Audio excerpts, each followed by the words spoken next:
My daughter stood there, bold and smug, her arm protectively around her stepfather. I had barely said a word when she snapped, "Leave him alone, Dad. That's all you know how to do." Everyone went silent. I froze, confused. What exactly did she mean? What had I done? Then she tilted her head, eyes filled with mockery, and said it, loud and clear. "Before we continue, thank you so much for your support. Every like, comment, and view means the world to us. We're on a mission to reach our first 1,000 subscribers, and we'd love for you to be part of that journey. If you haven't already, hit that subscribe button and let's grow together. Now, let's proceed." I never thought the day would come when my own daughter would stand across the room from me like a stranger, arms folded, eyes sharp, defending a man she barely knew 5 years ago. Yet, there she was, bold, smug, and confident, standing beside her stepfather like I was the villain in some twisted story she'd written in her head. I had walked into the family gathering to simply say hello, maybe even give her the keys to the apartment I had just finished renovating for her upcoming graduation. But before I could even finish my sentence, she cut me off, venom in her voice. "Leave him alone, Dad. That's all you know how to do." My heart skipped. The room went quiet. My ex-wife glanced away. Her new husband kept a calm, practiced expression, one I knew all too well. I was confused, but not surprised. What was she talking about? The silence that followed stretched like wire between us, threatening to snap. I looked at her, my own daughter, waiting for an explanation. Waiting for a reason to not walk out the door. And then she said it, with a cruel smirk as if she'd rehearsed it all. "All you ever do is talk about how much money you used to make. That's your identity. You're just a man stuck in his glory days." My throat tightened. She had no idea what I had sacrificed. No idea how I'd built that glory from the dust of nothing. How I fed her when her mother couldn't, paid her school fees when the new man couldn't even afford his own rent. How I'd poured my entire life into making sure she never lacked. And now, she was mocking the very foundation she stood on. Not once did she mention how I lost it all, because of the man standing next to her, the man she now called Dad. They didn't know I knew. He thought I'd never piece it together. He thought I was too proud to ask questions when the company started crumbling. But I had traced every embezzled dollar, every manipulated invoice. He was my assistant, and I had treated him like a brother, until I realized he had been treating me like a fool. I didn't expose him. I didn't drag his name through the mud. I let it go quietly, for her sake. I thought I was protecting her. Turns out, I was protecting the wrong person. And now, they both stood in front of me, laughing at the ruins they thought I lived in. I looked at her, holding the apartment key in my pocket, heart bleeding not from insult, but from betrayal. Then I smiled. A quiet, tired smile. And I walked out. The days that followed were strangely calm. I stopped picking her calls. I canceled the apartment handover and sold it off within 48 hours. I instructed my lawyer to begin revising my will again. I unfroze an old account I had abandoned after everything collapsed. It was time to make some moves she wouldn't see coming.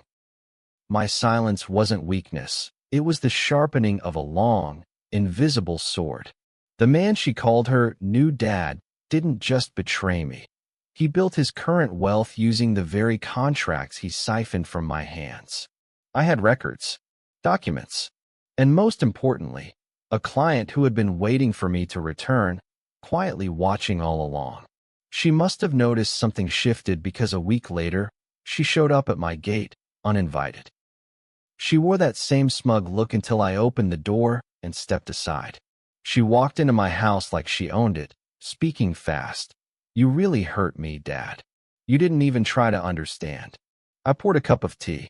I didn't say a word.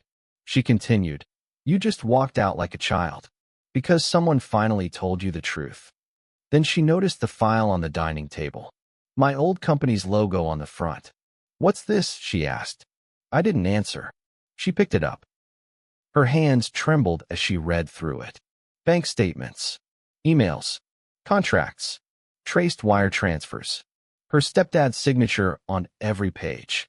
Then she found the final page, a sealed legal document and a typed letter. I had written it months ago. It detailed exactly how I had discovered the fraud and how I had chosen not to press charges. "But why didn't you?" she asked, voice low now. The smugness melted into confusion. I finally spoke. "Because you were finishing high school. Because I didn't want you to see your stepdad go to prison. Because I thought I was shielding you from pain. And because I didn't want to fight your mother. But I see now. I was just postponing the storm." She looked sick. Ashen. Her lips parted, but no words came out. And then the doorbell rang. Right on time. 2 men in suits stepped inside, my lawyers.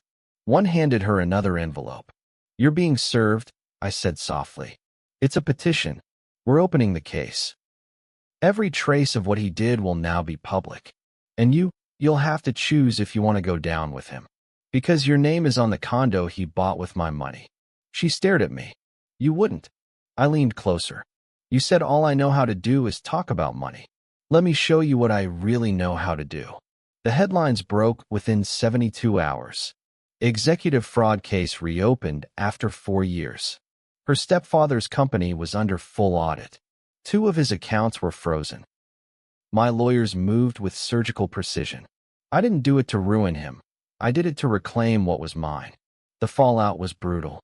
Her college issued a public statement to distance itself.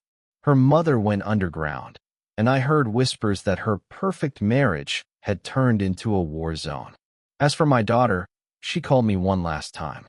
Her voice was trembling, softer than I'd ever heard it. "Dad, please." I didn't know. I let the silence stretch. Then I said, "You knew enough to humiliate me in front of him." I was angry. "No, you were proud. And pride comes at a price." She begged me not to go through with it. I listened, but I didn't stop. Actions have consequences. And silence is not always surrender. It's the planning ground for justice. Weeks later, I walked into a quiet cafe where an old client waited for me. He stood, shook my hand, and smiled. "Glad to see you back." I smiled too. I never left. I just let the noise clear. As I left, I passed by the glass and saw my reflection. I wasn't the man they laughed at. I was the man who gave them the rope and watched what they did with it. And when my daughter finally understood, it was too late. Thank you so much for watching. If you enjoyed this story, don't forget to hit that subscribe button and help us reach our first 1,000 subscribers. Your support means the world to us.